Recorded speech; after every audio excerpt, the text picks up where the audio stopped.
هنحاول طبعًا نشوف فكرة تصليح اللمبة، وهنشوف هي هترد علينا بنتيجة والّا لأ. طبعًا ما اقولكوش على العذاب اللي إحنا حاولنا يعني فيه وإحنا بنفك اللمبة، ما شاء الله زي ما يكون يعني متجبسة كده بأسمنت أبيض. هاسيبكم تشوفوا المعاناة يعني معانا، اتفضلوا أول معاناة.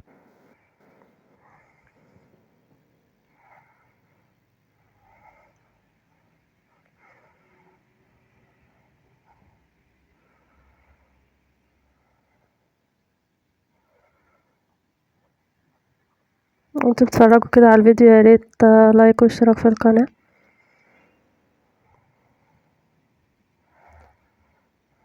عشان في مفاجأة في آخر الفيديو يعني.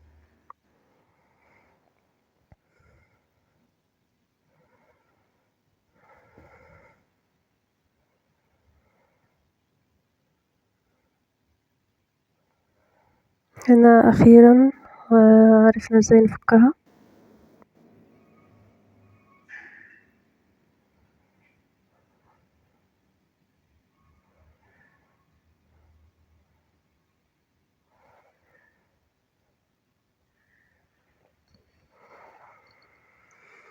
في بقى بيقولك نلحمها حاجة اسمها قصدير يعني. طبعا ده صعب جدا ان احنا نلحمه بايدينا، فهو محتاج حاجة يعني على حدة تسخنيها وبعدين تاخدي منها وتلحميها. حاولنا نعرف اساسا ايه اللي بايظ جواها او ايه الوصلة اللي المفروض تتلحم، مش فاهمين طبعا. تمام، فاحنا لقينا وصلة شكلها يعني الاصفر ده رايح منها، فقلنا ايه نسخن بقى اللمبة ونحاول نلحمها بالقصدير كده، نحط عليها زي ما هما بنشوف في الفيديوهات يعني.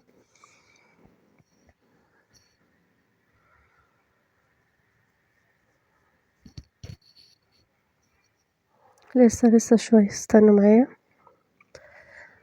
دي هنا بنحاول طبعا لحمناها الحمد لله يعني. هو البتاع ده كل ما نيجي نعمله يا اما يلزق يا اما يجري كده مننا، فالحمد لله وصلنا في الاخر وعملناها ولحمناها. تمام،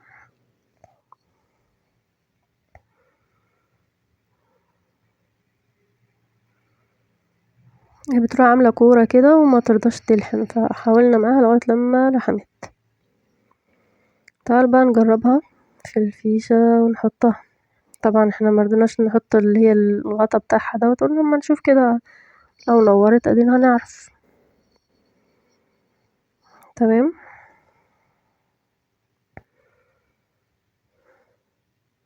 هو العلم احنا كنا عاملين واحدة قبل كده بس مصورتهاش يعني.